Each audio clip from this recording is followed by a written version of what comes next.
The Constitution of India, Preamble.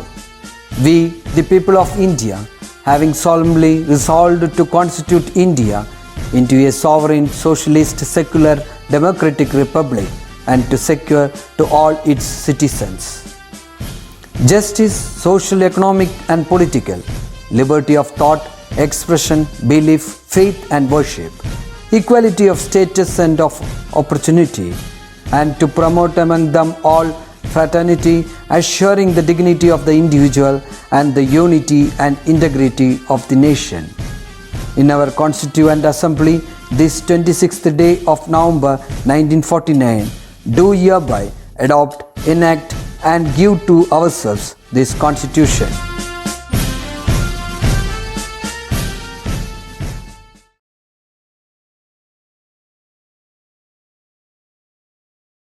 नमस्ते, कैसे सब लोग? सब बहुत बुझे क्या? अभी परीक्षा भी चल रहा है। परीक्षा के बीच में भी हम तो कक्षा आपको देते रहते हैं, नहीं तो बाद में हम तो दुख में पड़ जाएंगे, इसलिए मैं परीक्षा के बीच में भी आपको कक्षा देते रहते हैं। ठीक है, परीक्षा सब तो बहुत अच्छी तरह से अब तो लिखना है, अभी लिख रहा है तो भी मैं कहा गया है। ठीक है, तो कभी तो परीक्षा के बाद रोज़ कक्षा में आने के अवसर अब आप लोगों को मिलेंगे ज़रूर। वो तो परीक्षा के जो कागज़ माने आप जो उत्तर लिखा ये सब वो कागज़ उत्तर पत्रिका वो ज़रूर आपको कक्षा में बुलाकर दूंगा, उसका प्रतीक्षा में अब तो रखना है। ठीक है, तो केवल एक हफ्ता के कभी अगला हफ्ता में आपको वो मिलने की संभावना होते हैं, वो प्रतीक्षा में अब तो रखना है। ठीक है, तो आज और एक पाठ के साथ में आपके सामने मौजूद है। पाठ का नाम है संपादकी एडिटिंग। കഴിഞ്ഞ क्लास നമ്മൾ फिल्म समीक्षा कुछ പഠിച്ചിട്ടുണ്ടായിരുന്നതാണ്। आप दोनों सिनेमा आप देखा होगा, बहुत अच्छा लगा होगा, ठीक है। ठीक है, तो अभी ये तो ज़रूर परीक्षा में अंतिम परीक्षा में आने वाला एक प्रश्न है संपादकी। പബ്ലിക് എക്സാമിനേഷന് സ്ഥിരമായി ചോദിക്കുന്ന ഒരു ചോദ്യം, കഴിഞ്ഞ ക്ലാസ്സിൽ പറഞ്ഞ അതേപോലെ തന്നെയാണ്। കഴിഞ്ഞ ക്ലാസ്സിൽ നമുക്ക് പഠിച്ചു പോയത് തന്നെ എഴുതാൻ പറ്റും എന്നുള്ളൊരു ചോദ്യമാണ്, പക്ഷേ ഇതങ്ങനെയല്ല, വ്യത്യസ്തമായിട്ടുള്ള. പക്ഷേ ഈ മോഡൽ എന്തായാലും 100% ഉറപ്പായിട്ടുള്ളതാണ്, 1000% ഉറപ്പായിട്ടുള്ളതാണ്. ഈ മോഡൽ പരീക്ഷയ്ക്ക് ഉണ്ടായിരിക്കും എന്നുള്ളത്. സമ്പാദകി ഇല്ലാത്ത ഒരു ചോദ്യപേപ്പർ ഇല്ല, പക്ഷേ ചോദ്യങ്ങൾ വ്യത്യസ്തമായിട്ടാണ് വരാറ്. മോഡൽ മാത്രം നമുക്ക് ഈ ടെക്സ്റ്റിൽ ഉള്ളത് മനസ്സിലാക്കാം. ഫിൽമി സമീക്ഷ എങ്ങനെയല്ല, ഫിൽമി സമീക്ഷയ്ക്ക് എന്താ പ്രത്യേകത വെച്ചാൽ നമ്മൾ പഠിച്ചു പോയത് തന്നെ നമുക്ക് എഴുതാൻ പറ്റുന്നതാണ്, പക്ഷേ ഇതിൽ മോഡൽ നമുക്ക് മനസ്സിലാക്കാനുള്ളതാണ്. നോക്കൂ, ഇവിടെ കുറേ പേപ്പറുകൾ കാണിച്ചിട്ടുണ്ട്. സമ്പാദക എഡിറ്റോറിയൽ ബോർഡ് ഉണ്ടാവുമല്ലോ, എഡിറ്റോറിയൽ കോളം, അതാണ് ശരിക്കും ഉദ്ദേശിക്കുന്നത്. ആ എഡിറ്റോറിയൽ കോളം എങ്ങനെയാണ്, എന്തൊക്കെയാണ്, അത് ഏതിനെ ഉദ്ദേശിച്ചാണ് എഡിറ്റോറിയൽ കോളം എഴുതുന്നത് എന്നുള്ളതൊക്കെയാണ്. എസ്സേ റൈറ്റിംഗ് കോമ്പറ്റീഷനൊക്കെ പങ്കെടുക്കുന്ന കുട്ടികളൊക്കെ സ്ഥിരമായിട്ട് വായിക്കുന്നതും റെഫർ ചെയ്യുന്നതൊക്കെ ഈ എഡിറ്റോറിയൽ കോളങ്ങളാണ്. അപ്പോൾ ഇവിടെ നമുക്ക് കുറേ ഹിന്ദി പേപ്പറുകളാണ് തന്നിട്ടുള്ളത്, ഹിന്ദി പത്രങ്ങളാണ് തന്നിട്ടുള്ളത്, समाचार पत्र. ठीक है, मैं आपको रोज़ समाचार सुनने की इच्छा है तो ज़रूर मैं उसको ऑडियो में आपको भेज दूंगा, वो सुनना है। भाषा पढ़ने की भी और एडिटोरियल या जैसे हमारा समाचार समझने के लिए भी बहुत अच्छा लगेगा, आपका भाषा का बढ़ाव के लिए भी ये तो अच्छा लगेगा। ठीक है, ज़रूर आप लोग सुनना है। अभी देखो, तो हमारे किताब में इसे दिया है दैनिक जागरण, नवभारत टाइम्स, जनसत्ता, हिंदुस्तान, राजस्थान पत्रिका, पंजाब केसरी, दैनिक भास्कर, ऐसे कई समाचार पत्र का चित्र दिया गया है। ये माने सभी समाचार पत्रों में ऐसा संपादकीय होता है, एडिटोरियल कॉलम जरूर होते हैं। ठीक है, तो इसमें ऐसा कई पत्र दिया है। तो अभी पाठ की ओर, तो अभी संपादकीय क्या है वो पढ़ेंगे। संपादकीय समाचार पत्र या अन्य किसी पत्रिका का अभिमत प्रकट करने वाला एक लेख है जो मुख्य रूप से संपादक द्वारा लिखा जाता है. സമ്പാദകി എന്ന് പറയുന്നത് സമാചാര പത്രത്തിൻ്റെയോ വർത്തമാന പത്രത്തിൻ്റെയോ അല്ലെങ്കിൽ മറ്റേതെങ്കിലും മാഗസീനിൻ്റെ പ്രധാനപ്പെട്ട കാര്യങ്ങളെ ലേഖകൻ എഡിറ്റ് ചെയ്ത് എഴുതി അവതരിപ്പിക്കുന്നതാണ് സമ്പാദകി എന്ന് പറയുന്നത്. സഹജ് ഏവം സ്വാഭാവിക होता है. ഇത് ഒറിജിനാലിറ്റി ഉണ്ടാവുന്നതാണ്, അല്ലാതെ കെട്ടുകഥകളോ മറ്റോ ഒന്നും എഴുതി തീർക്കുന്നതല്ല, എഴുതി വെക്കുന്നതല്ല എഡിറ്റോറിയൽ സമ്പാദകി എന്ന് പറയുന്നത്. दरअसल എന്നിരുന്നാലും संपादकी जनमत को अधिकारियों तक पहुंचाने का सफल प्रयत्न करता है. ജനങ്ങളുടെ അഭിപ്രായങ്ങളും കാര്യങ്ങളും ജനമനസ്സിലുള്ള കാര്യങ്ങളെ സർക്കാരിലേക്ക് എത്തിക്കാനും മറ്റുള്ളവരിലേക്ക് അറിയിക്കാനും ഒക്കെയുള്ള ഒരു ഉപാധി കൂടിയാണ് എഡിറ്റോറിയൽ എന്നുള്ളത്. संपादकीय विषय केंद्रित या समस्या केंद्रित हो, ഏതെങ്കിലും വിഷയത്തിനെ ആസ്പദമാക്കിയതോ അല്ലെങ്കിൽ ഏതെങ്കിലും പ്രശ്നത്തിൻ്റെ പ്രധാനപ്പെട്ട മർമ്മസ്പർശിയായിട്ടുള്ള കാര്യങ്ങളോ ആയിരിക്കും എപ്പോഴും എഡിറ്റോറിയലിൽ ഉപയോഗിക്കാറുള്ളത്. സമകാलीन घटनाओं और समस्याओं पर संपादकी लिखा चाहता है. സമകാലീൻ ഘടനാവും സമകാലീനമായിട്ടുള്ള സംഭവങ്ങളെ ഔർ സമസ്യ അതുപോലെ തന്നെ പ്രശ്നങ്ങളെ അതിൽ ഊന്നിക്കൊണ്ടുള്ളതാണ് എഡിറ്റോറിയൽ എഴുതുന്നത്. जनता द्वारा जनता के लिए की जाने वाली जनता की राज जनतंत्र में जब जनता अधिकारियों से वंचित हो जाती है तब उसकी आवाज बनकर संपादकीय. देखो कितना अच्छी तरह से लिखा है ना. जनता द्वारा जनता के लिए ജനങ്ങളാൽ ജനങ്ങൾക്ക് വേണ്ടി की जाने वाली जनता की राज जनतंत्र ജനങ്ങൾക്ക് വേണ്ടി ജനങ്ങളാൽ തിരഞ്ഞെടുക്കപ്പെട്ട് ജനങ്ങളാൽ ചെയ്യപ്പെടുന്ന ജനങ്ങളാൽ ഭരിക്കപ്പെടുന്ന ജനതന്ത്രം ജബ് ജനത അധികാരിയോ സെ വഞ്ചിത് ഹോ ജാത്തി ഹൈ. അങ്ങനെയുള്ള ആ ജനങ്ങൾക്ക് വേണ്ടി ജനങ്ങളാൽ തിരഞ്ഞെടുക്കപ്പെട്ട വ്യക്തികൾ എപ്പോഴാണോ അവരാൽ നമ്മൾ വഞ്ചിക്കപ്പെടുന്നത് തബ് ഉസ്കി ആവാസ് ബൻകർ ആ സമയത്ത് അവരുടെ വാക്കുകൾ അവരുടെ ശബ്ദം സമ്പാദകി എഡിറ്റോറിയലായി വരുന്നു. തോ സമ്പാദകി ആപ്കി ആവാസ് തുടങ്ങുന്നത് എങ്ങനെയാണ്? നിങ്ങളുടെ വാക്കുകൾ. ഇവിടെ ജനങ്ങളുടെ ശബ്ദത്തിനെയാണ് ജനങ്ങളുടെ ശബ്ദമാണ് എഡിറ്റോറിയലായിട്ട് വരുന്നത്. ജനങ്ങൾക്ക് പറയാനുള്ളതാണ് എഡിറ്റോറിയലായി വരുന്നത്. അതുകൊണ്ടാണ് ആപ്കി ആവാസ് എന്ന് പറയുന്നത്, ജനങ്ങളുടെ ശബ്ദം. ദൈനിക് ജാഗരൺ ഇവിടെ ന്യൂസ് പേപ്പറിൻ്റെ പേര് കൊടുത്തിരിക്കുന്നു. സോമവാർ 19 അഗസ്റ്റ് 2013. കാരണം ഏത് വർഷത്തെയാണ്, ഏത് മാസത്തെയാണ്, ഏത് ഡേറ്റിലുള്ളതാണ് ഇത് മുഴുവൻ എഴുതുന്നതായിരിക്കും എപ്പോഴും നല്ലത്. ബിഡ്തി ബിമാരിയാണ് വർദ്ധിച്ചു വരുന്ന രോഗങ്ങൾ. ഇതുമായി ബന്ധപ്പെട്ട് ഉണ്ടാവുന്ന ഒരു വാർത്തയാണ് നമുക്ക് തന്നിരിക്കുന്നത്. राजधानी में डेंगू और मलेरिया के मामलों का बढ़ना गंभीर चिंता का विषय है. രാജധാനി ഇവിടെ ക്യാപിറ്റൽ തലസ്ഥാനത്ത് ഡെങ്കുവും അതുപോലെ തന്നെ മലേറിയ പോലെയുള്ള പ്രശ്നങ്ങളൊക്കെ വർദ്ധിച്ചുകൊണ്ടിരിക്കുന്നു. അതിൻ്റെ അണുക്കളും ഒക്കെ വ്യാപിച്ചുകൊണ്ടിരിക്കുകയാണ്, പ്രശ്നങ്ങൾ വർദ്ധിച്ചുകൊണ്ടിരിക്കുകയാണ്. आज के आवास है तो ज़रूर ऐसा होगा कोरोना के बारे में ये क्या, लेकिन आज तो वो तो बहुत प्रासंगिक हैं. ऐसे समय में जबकि कुछ राज्यों में मलेरिया विभाग समाप्त कर दिया गया है, दिल्ली में मलेरिया फैलना निस्संदेह किसी लापरवाही की ओर संकेत करता है. മറ്റു പല സംസ്ഥാനങ്ങളിലും മലേറിയ ഇല്ലാതായിക്കൊണ്ടിരിക്കുമ്പോൾ സ്റ്റോപ്പ് ചെയ്തുകൊണ്ടിരിക്കുന്ന സമയത്ത് ദില്ലിയിൽ ഇത് വർദ്ധിച്ചുകൊണ്ടിരിക്കുന്നു, പരന്നുകൊണ്ടിരിക്കുന്നു, പടർന്ന് പന്തലിച്ചുകൊണ്ടിരിക്കുകയാണ്.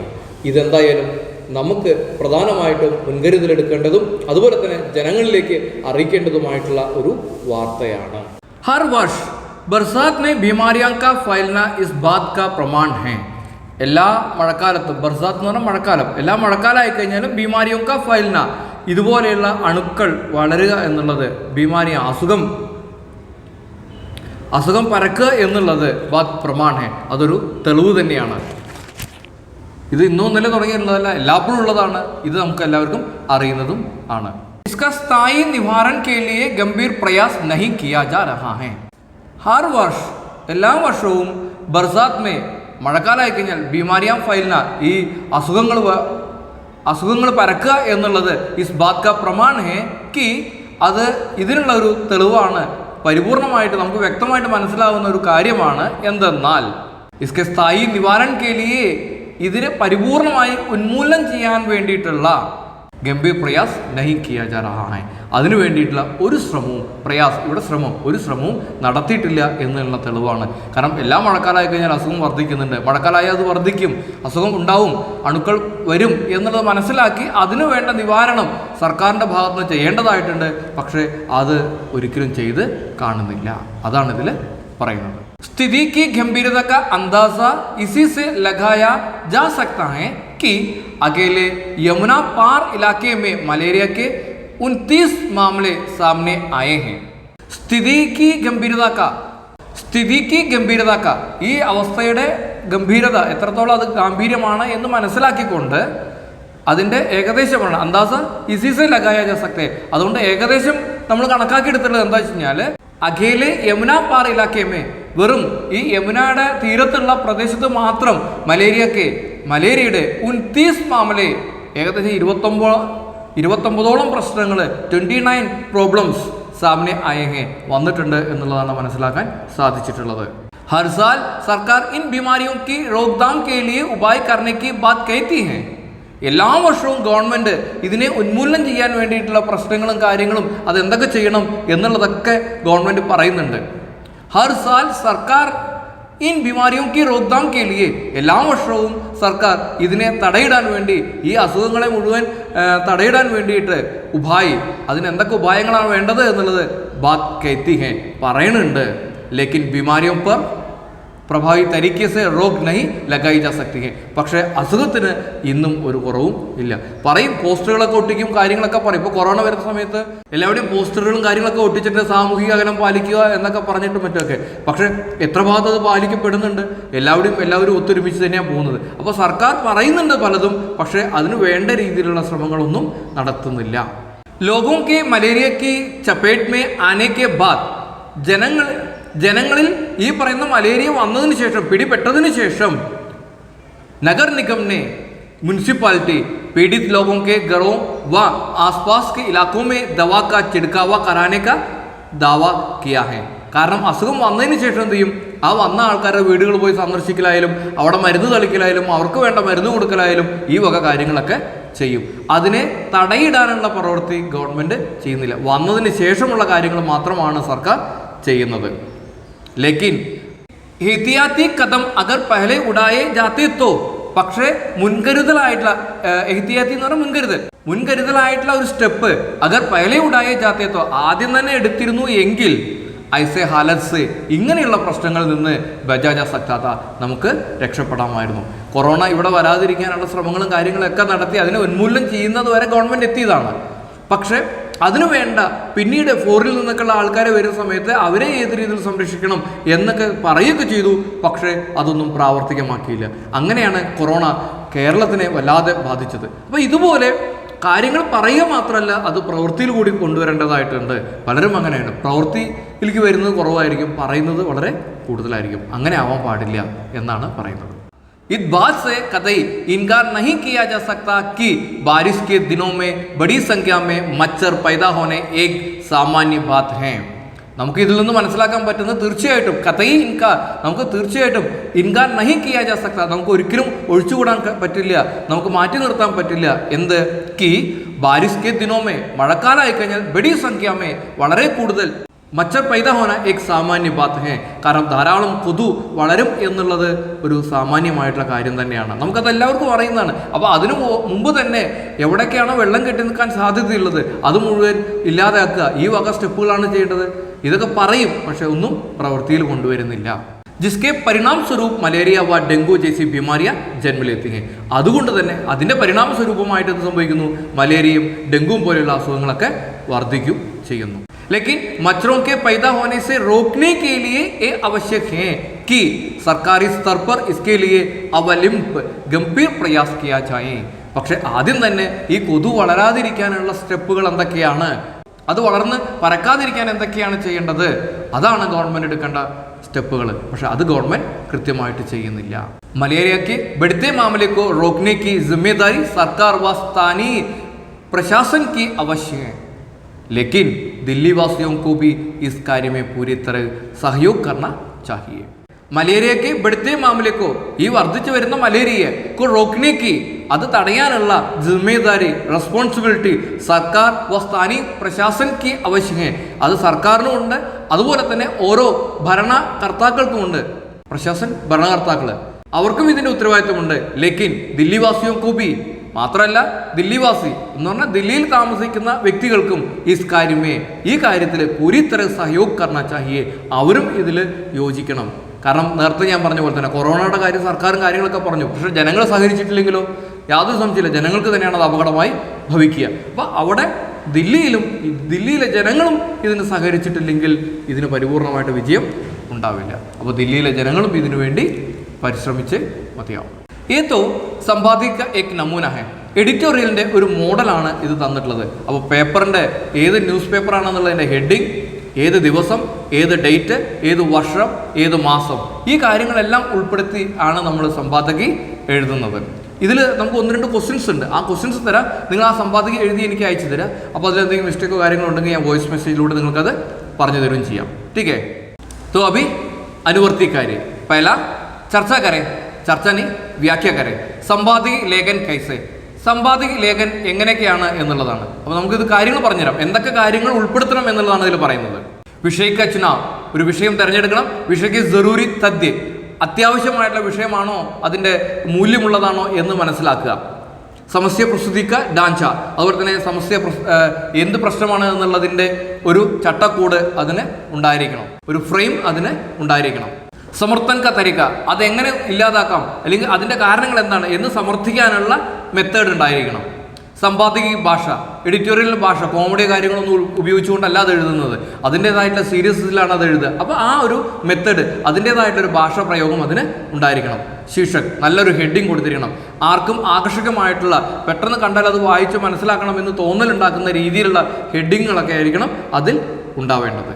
ഇതാണ് ഒരു സമ്പാദക എഴുതുന്ന സമയത്ത് നമ്മൾ ശ്രദ്ധിക്കേണ്ടതായിട്ടുള്ള കാര്യങ്ങൾ. ഇതിന് ഹെൽപ്പായിട്ട് കുറച്ച് കാര്യം കൂടി പേജ് നമ്പർ 110, 111 കൊടുത്തിട്ടുണ്ട്. സഹായ സംഗീത് परिशिष्ट पृष्ठ संख्या 110, 111 उसमें दिया गया है, वो भी आप लोग पढ़कर देखना है. ठीक है, वो आज मैं नहीं पढ़ूंगा, लेकिन वो आप लोग पढ़कर, कोई शंका है तो मुझे बुलाना है. ठीक है, मुझे जानना है कितना लोग पढ़ेंगे ये सब. ठीक है, संपादक ही पढ़ते समय उसके एक भाग में हम तो 2 प्रश्न देखा होगा, वो प्रश्न एक बार मैं पढ़ूंगा, वो भी आप उत्तर लिखना है. बीमारियां कैसे जन्म लेती है, बीमारियां कैसे वो जन्म लेते हैं, उसके बारे में आपको लिखना है एक. और दूसरा प्रश्न, बीमारियां कैसे फैलती हैं, वो कैसे तो फैल जाता है, वो भी आपको लिखना है. बढ़ती बीमारियां, ഇപ്പോൾ നമ്മൾ പഠിച്ച बढ़ती बीमारियां എന്ന സമ്പാദകീനെ ആസ്പദമാക്കിയിട്ടുള്ള ചർച്ച ചെയ്യേണ്ടതായിട്ടുള്ള ചില കാര്യങ്ങൾ. കിസ് വിഷയക്ക് ചർച്ച ഹുയി ഹെ, ഏത് വിഷയത്തെക്കുറിച്ചാണ് നമ്മൾ അതിൽ കൂടുതൽ ചർച്ച ചെയ്തത്, ഏത് വിഷയത്തെക്കുറിച്ചാണ് നമ്മൾ അതിൽ കൂടുതൽ ചർച്ച ചെയ്തത്. വിഷയ പ്രസ്തുതിക്ക് ലിയെ കോൻ സെ തദ്യ ജുഡായ ഗയേ ഹെ, വിഷയാവതരണത്തിന് വേണ്ടി ഏതൊക്കെ പ്രധാനപ്പെട്ട പോയിന്റുകളാണ് അതിൽ ഹൈലൈറ്റ് ചെയ്ത് പറഞ്ഞത്, അതെങ്ങനെയൊക്കെ തടയാം, എന്തുകൊണ്ടാണ് അത് വർദ്ധിക്കുന്നത്, അതിനുവേണ്ടി ഗവൺമെൻറ് എന്തൊക്കെ ചെയ്തിട്ടില്ല, എന്തൊക്കെ ചെയ്യണമായിരുന്നു, ഇങ്ങനെയുള്ള പോയിന്റുകളൊക്കെ ഹൈലൈറ്റ് ചെയ്തില്ല, അതെന്തൊക്കെയായിരുന്നു. സമസ്യ ക സമർത്ഥൻ കർണേ കെ ലിയെ ക്യാ ക്യാ തർക്ക ഉടായ ഹെ, ആ കാര്യങ്ങൾ വർദ്ധിച്ചു വരാനുള്ള കാരണം ഇന്നതൊക്കെയാണ് എന്ന് തർക്കമായിട്ട് പറഞ്ഞിട്ടുണ്ടായിരുന്നു. അതിന് ഏതൊക്കെ പോയിന്റ്സുകളാണ് എടുത്തു കാണിച്ചിട്ടുള്ളത്. സമസ്യ പ്രസ്തുത കർണേ കെ ലിയെ കോൺസി ഭാഷാ ശൈലി കാ പ്രयोग കിയാ ഹെ, അതുപോലെ തന്നെ സമസ്യ പ്രശ്നങ്ങൾ അവതരിപ്പിക്കുന്നതിന് വേണ്ടിയിട്ട് ഏത് തരത്തിലുള്ള ഭാഷയാണ് പ്രയോഗിച്ചിട്ടുള്ളത്. റെസ്പോൺസിബിലിറ്റിയെ കുറിച്ചും മറ്റുള്ള കാര്യത്തെക്കുറിച്ചൊക്കെ പറഞ്ഞിട്ടില്ലേ, അതൊക്കെ അവിടെ ഹൈലൈറ്റ് ചെയ്ത് നമുക്ക് പറയാം. സമ്പാദക ശീർഷക് കൈസെ ചുനാ ഹെ, അതുപോലെ തന്നെ എഡിറ്റോറിയലിൻ്റെ ഹെഡിങ് എങ്ങനെയാണ് തിരഞ്ഞെടുത്തത്, ഏതുമായി ബന്ധപ്പെട്ടാണ് തിരഞ്ഞെടുത്തത്. ഇനി ഒരു പത്രവാർത്തയുടെ റിപ്പോർട്ട് നമുക്ക് തന്നിട്ടുണ്ട്, അതിനെ എങ്ങനെ എഡിറ്റോറിയലാക്കി മാറ്റാം എന്നുള്ളതാണ്. കാരണം ഈ തന്ന വാർത്തയെ ആസ്പദമാക്കി അതിൽ നിന്ന് കിട്ടുന്ന പോയിന്റ്സിനെ ഉൾപ്പെടുത്തി ഇപ്പോൾ നമ്മുടെ ടെക്സ്റ്റിൽ എഴുതിയിട്ടുള്ള അതേപോലെ ഒരു എഡിറ്റോറിയലാണ് നിങ്ങൾ തയ്യാറാക്കേണ്ടത്. तो रपट पड़े. केरल, सड़क हादसे में 2 की मौत, 12 घायल. കേരളം, റോഡ് അപകടത്തിൽ 2 മരണം, അതുപോലെ തന്നെ 12 പേർക്ക് മുറിവേറ്റു. ഇതാണ് പത്രവാർത്ത, ഇതാണ് റിപ്പോർട്ടിൻ്റെ ഹെഡിങ്. ഇനി വാർത്ത എങ്ങനെ കൊടുത്തിരിക്കണം നോക്കാം. കൊല്ലം ജില്ലേ में एक मिनी बस के पलटने से 2 लोगों की मौत हो गई और 12 लोग घायल हो गए. കൊല്ലം ജില്ലയിലെ ഒരു മിനി ബസ് മറിഞ്ഞതുമായി ബന്ധപ്പെട്ട് 2 പേരുടെ മരണവും സംഭവിക്കുകയും 12ഓളം പേർക്ക് മുറിവേൽക്കുകയും ചെയ്തിട്ടുണ്ട്. इनमें 3 लोगों का हाल गंभीर है, അതിൽ 3 ആളുടെ കാര്യം സീരിയസ് ആണ്. ജില്ലാധീശനെ बताया कि ജില്ലാ അധികാരി പറഞ്ഞതെന്താ വെച്ചാൽ പുനലൂർ के पास, പുനലൂരിനടുത്ത് തെന്മലാമേ हुए इस हादसे में, തെന്മലയിൽ ഉണ്ടായിട്ടുള്ള ഈ അപകടത്തിൽ एक ही मौके पर ही मौत हो गई, ഒരാളുടെ അപകടം അവിടെ സംഭവ സ്ഥലത്ത് വെച്ച് തന്നെ നടന്നു. और एक जबकि दूसरे ने, പക്ഷേ മറ്റൊരാൾ अस्पताल में पहुंचने पर दम तोड़ दिया, ഹോസ്പിറ്റലിലേക്ക് കൊണ്ടുപോകുന്ന വഴിക്ക് വെച്ചാണ് മരിച്ചത് എന്നാണ് ജില്ലാ അധികാരി പറഞ്ഞിട്ടുള്ളത്. മിനി ബസ് തെന്മല സെ കൊല്ലം ജാ രഹി തി, മിനി ബസ് തെന്മലയിൽ നിന്ന് കൊല്ലത്തിലേക്ക് പോവുകയായിരുന്നു. പോലീസ് और പ്രത്യക്ഷദർശിയോं के मुताबिक, പോലീസിന്റെയും അതുപോലെ തന്നെ പ്രത്യക്ഷദർശി നേരിട്ട് കണ്ട ആൾക്കാരുടെയും എല്ലാം അഭിപ്രായങ്ങൾ ഇങ്ങനെയാണ്. ബസ് കാഫി തേസ് ഗതി സെ ജാ രഹി തി, ബസ് കുറച്ച് അമിത വേഗതയിലാണ് പോയിട്ടുണ്ടായിരുന്നത് എന്നാണ് പറയപ്പെടുന്നത്. इसी दौरान चालक अपनी नियंत्रण गो बैठा और बस पेड़ से टकरा कर पलट गई. അതുകൊണ്ട് തന്നെ ഡ്രൈവർക്ക് നിയന്ത്രണം വിടുകയും ഏതോ ഒരു മരത്തിലിടിച്ച് ബസ് മറിയുകയും ചെയ്തു. ഇതാണ് നടന്ന വാർത്ത, ഇതാണ് അവിടെ നടന്ന വാർത്തയുടെ റിപ്പോർട്ട്. ठीक है, ये रिपोर्ट के आधार पर हम तो संपादक ही तैयार करना है. അപ്പോൾ നമ്മൾ ചെയ്യേണ്ടത് എന്താ വെച്ചാൽ ഇവിടെ ബസ് അപകടങ്ങൾ വർദ്ധിക്കുന്നതും അതുമായി ബന്ധപ്പെട്ട് സർക്കാർ എടുക്കേണ്ട തീരുമാനങ്ങൾ, ജനങ്ങൾ എടുക്കേണ്ട മുൻകരുതലുകൾ, ഈ വക കാര്യങ്ങളെല്ലാം, അതുപോലെ തന്നെ റോഡിൻ്റെ സുവിധത, സൗകര്യം എങ്ങനെയായിരിക്കണം, ഈ വക കാര്യങ്ങളെല്ലാം ഉൾപ്പെടുത്തി വേണം നമ്മൾ संपादकी തയ്യാറാക്കാൻ. ठीक है, तो इसके आधार पर रपट के लिए एक नया शीर्षक लिखे. ഈ റിപ്പോർട്ടിനെ ആസ്പദമാക്കി ഒരു ന്യൂ ഹെഡിങ് നിങ്ങൾ എഴുതുക. ശീർഷകം എഴുതുമ്പോൾ ശ്രദ്ധിക്കേണ്ട കാര്യങ്ങൾ. ശീർഷക് की परख मेरी ओर से പഠने को प्रेरित करता है. വായിക്കുന്ന ഒരാൾക്ക് പെട്ടെന്ന് അതിൽ ആകർഷണത ഉണ്ടാവണം. കേന്ദ്ര ആശയക്ക് ഉദ്ദീപ്ത് करता है. കേന്ദ്ര ആശയത്തിനെ ഉത്തേജിപ്പിക്കുന്നതായിരിക്കണം. ഭ്രമദാത്മക് സെ രഹിത് है. അതുപോലെ തന്നെ മറ്റുള്ളവരെ ആശയക്കുഴപ്പമുണ്ടാക്കുന്ന രീതിയിൽ ആവരുത്. വായിച്ചിട്ട് ഒന്നും മനസ്സിലാവാത്ത രീതി ആവരുത്.